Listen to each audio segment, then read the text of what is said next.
ഇതിൻ്റെ തൊഴിൽ കാർഡിൻ്റെ ബുക്കാണ് കേട്ടോ. ഇവിടെ വന്നിട്ട് അവിടുത്തുള്ളത് മാറ്റിയതാണ്. ഹസ്ബൻഡിൻ്റെ നാട്ടിലത്തെ മാറ്റിയാണ് എൻ്റെ നാട്ടിലേക്കാക്കിയത്. വീട് പണിക്കും വേണ്ടിയിട്ട് 90 പണീൻ്റെ പൈസ കിട്ടുന്നുണ്ട്. ഈ മൊബൈൽ നമ്പറൊന്നും എൻ്റെ അടുത്ത് ഇല്ല തന്നെ. അല്ല വിറ്റ് സുലൈക്ക ബാപ്പാൻ്റെ പേരാണ്, ബാപ്പാളുടെ പേരല്ല കേട്ടോ. ചുങ്കത്ര പൊറ്റയിൽ മൂപ്പരാളെ അഡ്രസ്സാണ്.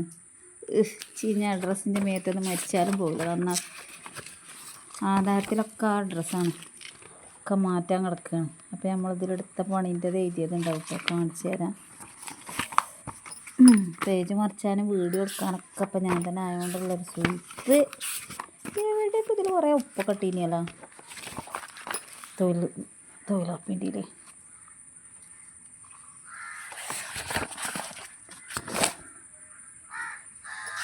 നമ്മൾ യൂട്യൂബിലിടാനായിട്ട് സ്വയം കണ്ടൻറ്റ് കണ്ടെത്തുക. ഇന്നിപ്പോൾ കണ്ണ് ഫോട്ടോ എടുക്കാൻ പോകണം എന്നാണ് കൂട്ടുകാരത്തി വിളിച്ചേന്. അപ്പോൾ നീ കണ്ണ് പോയി എടുക്കട്ടെ. അഥവാ എന്തെങ്കിലുമൊക്കെ തൊഴിലുറപ്പ് കൊടുക്കണമെങ്കിൽ കണ്ണിട്ട് ഞാൻ പറ്റൂല എന്ന് ബുക്കുണ്ടായില്ലേ.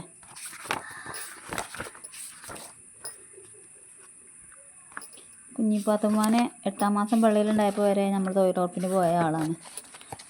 ഈ നാട്ടിലന്നതിൻ്റെ ശേഷം പോയിട്ടില്ല കേട്ടോ. അൽഹംദുലില്ലാ.